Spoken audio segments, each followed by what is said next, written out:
She was 13 years old, standing in a school hallway in Massachusetts. And the other kids had a nickname for her, Brownie. That's it. That's the word they used. A girl who would one day stand on stages in front of billions of people, whose face would end up on magazine covers in a language she hadn't even learnt yet, was being mocked for the color of her own skin in a hallway in Newton. Nobody in that school could have imagined what she'd become. And honestly, neither could she.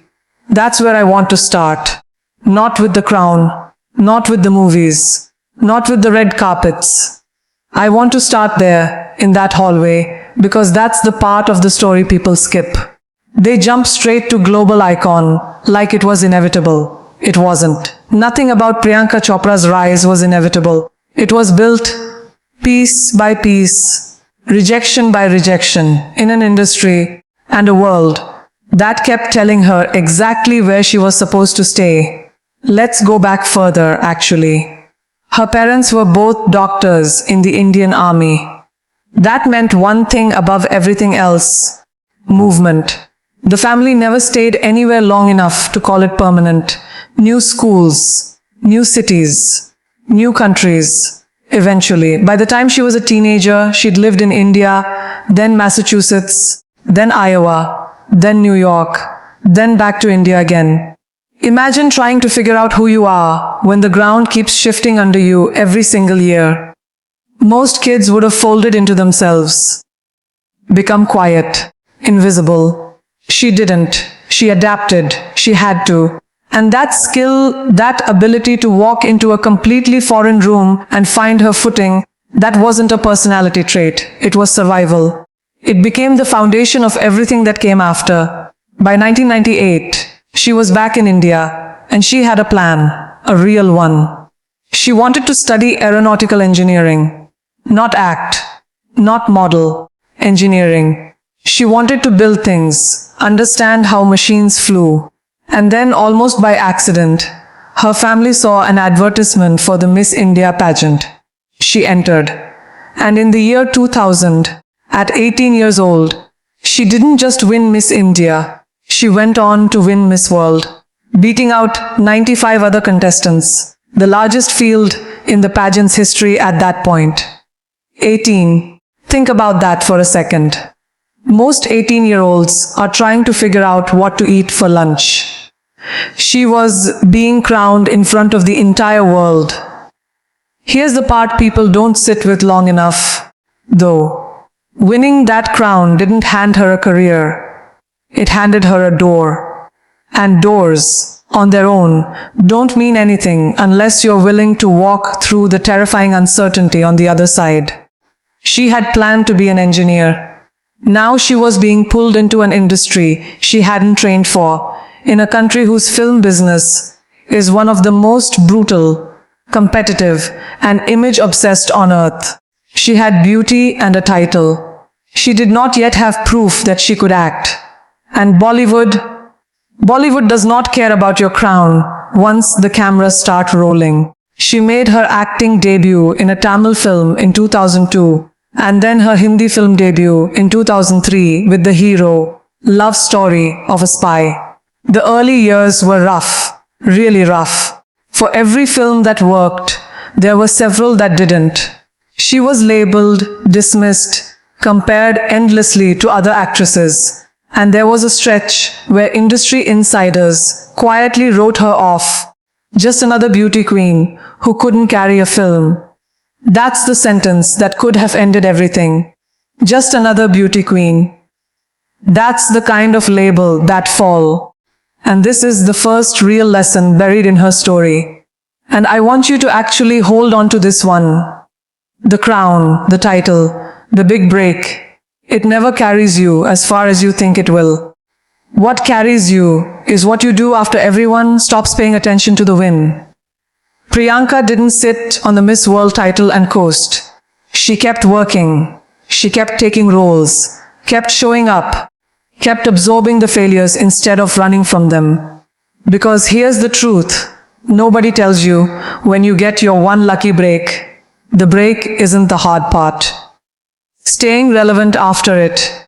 When the applause fades and the doubt creeps back in, that's the actual test. Now let's jump forward to 2008, because this is where the story turns. She took a role in a film called Fashion, playing a supermodel who spirals through addiction and public disgrace before clawing her way back. It wasn't a glamorous role dressed up to look good. It was raw, unflattering in places. And it worked. It worked so well that she won the National Film Award for Best Actress, one of the highest honors in Indian cinema. Then, in 2009, she starred in Kamini, a film that critics loved. A film that reminded the industry and reminded her that she wasn't just a face. She was an actress. A real one. I want you to notice something about that turning point though, because it's easy to miss. She didn't get back on top by playing it safe. She didn't take the easy, pretty role to remind everyone she was still likable. She took the hard role, the one that risked her image instead of protecting it. That's the pattern you'll see again and again. If you study people who actually rebuild themselves after doubt sets in, they don't retreat into comfort. They lean into the role, the project, the decision that scares them the most. Because safety doesn't prove anything to anyone. Risk does.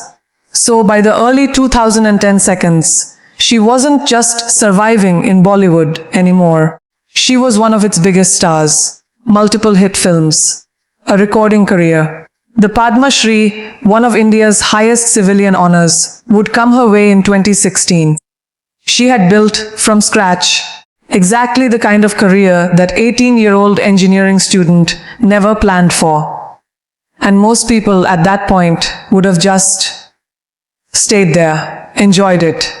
Why risk a mountain you already climbed? She didn't stay. Somewhere in there, she made a decision that on paper looked almost reckless.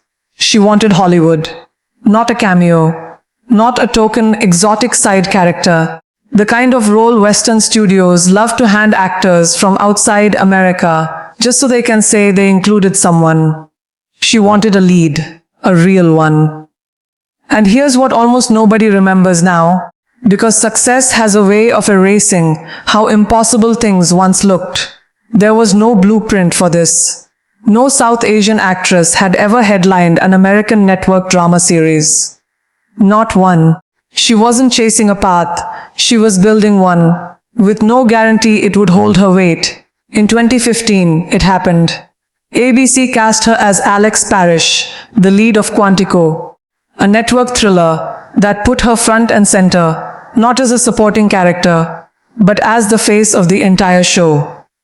She became the first South Asian actress to headline an American network drama. Let that sink in for a second, because we throw around the word first so casually now that we forget what it costs to actually be one.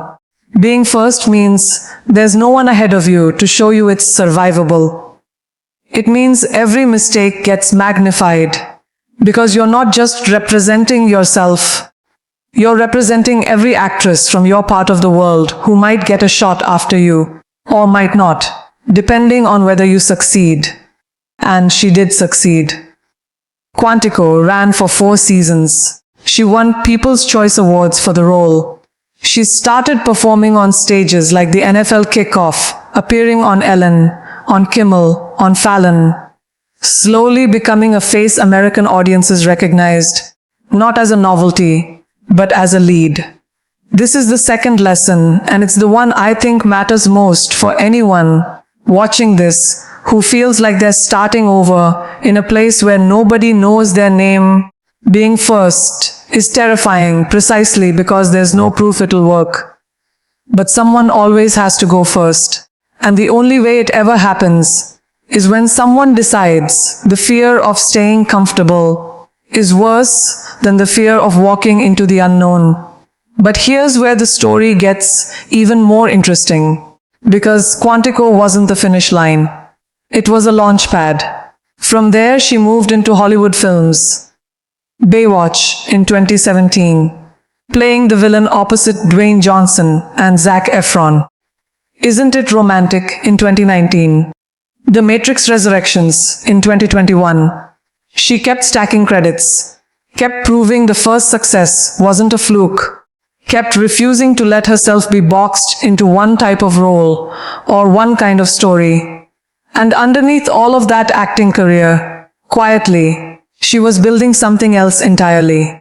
This is the part people miss the most, because movies are visible, and business ventures usually aren't, not until they're already big. She founded a production company, Purple Pebble Pictures, specifically to support regional and independent Indian cinema, films that mainstream studios often ignore because they don't fit the commercial mold. Not the flashy, obvious choice. The kind of choice you make when you actually care about an industry beyond what it can do for your own career. She built a hair care brand. She invested in businesses. She became a producer, not just a performer, someone shaping what gets made instead of just waiting to be cast in it. This is the third turning point, and honestly, it's the one that separates a career from an empire. Acting is a single lane. You can be brilliant in it and still be entirely dependent on other people casting you, other people writing the roles, other people deciding what stories get told. At some point, she stopped only asking, "What role can I get?" and started asking, "What can I build?" That shift from performer to owner, from actress to entrepreneur and producer, that's not a small pivot. That's a completely different mindset. It means trading the comfort of a known lane for the uncertainty of building something with no guaranteed audience, no guaranteed return, and no one else to blame if it fails. And through all of it, there's a thread that a lot of people forget to mention because it's not as flashy as the film premieres. Her work as a UNICEF Goodwill Ambassador, advocating for children's rights and education for years. Global fame is one thing. Using it consistently for something outside yourself is another thing entirely. And it says something about what she chose to build her name around once she had the platform to choose. Somewhere in the middle of all this building, the film career, the business ventures, the advocacy, her personal life became public in a way she probably didn't fully choose either. In 2018, she married Nick Jonas. And instantly, a huge amount of the media conversation around her shifted to the wedding, to the relationship, to being Mrs. Jonas, as if the 20 years of work that came before it were a footnote to a marriage. If you've ever built something real and then watched people reduce it to your relationship status or your looks or one single headline, you know exactly how that feels. It's frustrating in a very specific, quiet way. And what's remarkable is that she didn't let that reframing define her either. She kept working, kept producing, kept showing up as herself, not as an appendage to someone else's fame. By 2016, Time magazine had already named her one of the 100 most influential people in the world, not for one role, not for one win, for the accumulation of decades of choices. Risky ones, uncomfortable ones, ones made in industries that told her she didn't belong there. So let's zoom out for a second, because I think this is where her story actually becomes useful to you, not just impressive to watch. Every single stage of her journey follows the same pattern, and once you see it, you can't unsee it. There's a moment of being underestimated. A teenager mocked for her skin, a beauty queen dismissed as talentless, an Indian actress with no path into American network television. Then there's a stretch of hard, unglamorous work, done without any guarantee it would pay off. Then there's a decision, a specific, terrifying decision, to take the harder road instead of the safer one, the unflattering role instead of the pretty one, the unproven American market instead of the comfortable Bollywood throne she'd already earned, the ownership stakes instead of just the paycheck. And each time, That decision is what actually changed the trajectory. Not luck, not the crown, not even talent alone. Because there is no shortage of talented people who never get the recognition they deserve. What changed things every single time was her willingness to bet on herself in a moment where betting on herself made absolutely no logical sense. I think about that hallway a lot.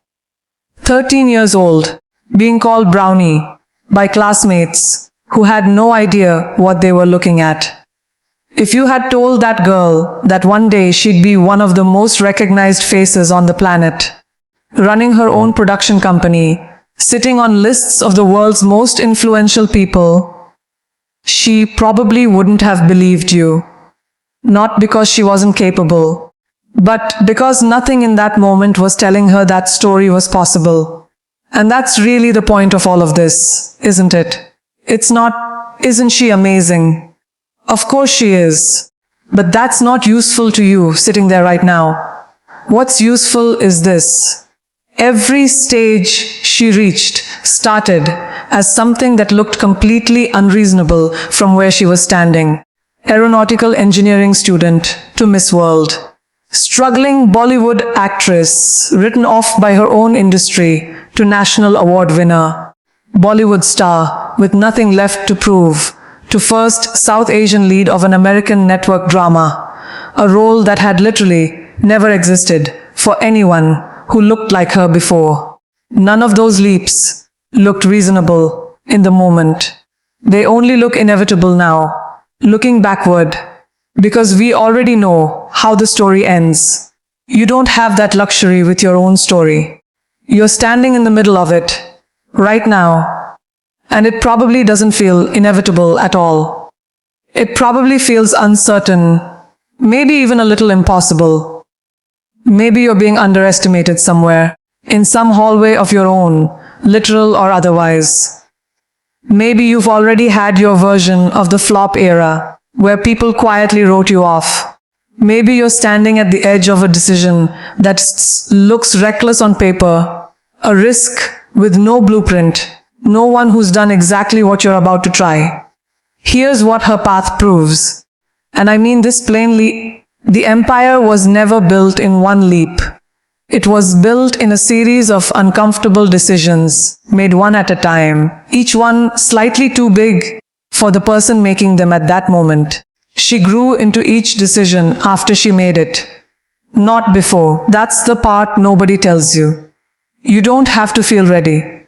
You just have to be willing to take the step before you feel ready, and then become the person who deserves to have taken it. So here's what I want from you before you go. I want you to think about your own golden chapter.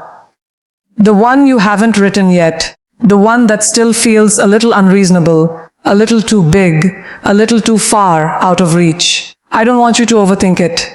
I want you to comment right now, one single word. Just one that represents the goal you're chasing. Write it down. Put it out there. Let it exist somewhere outside your own head, because that's usually the first real step. And if this story moved you even a little, if some part of you recognized that hallway, or that flop era, or that terrifying decision waiting on the other side of your comfort zone, subscribe and become part of the Golden Grace family. We tell these stories because we believe the same principle that carried her all the way from that hallway in Massachusetts to the top of the world applies to you too. Not the fame, not the crown, the principle. Bet on yourself before it makes sense to. Every single time.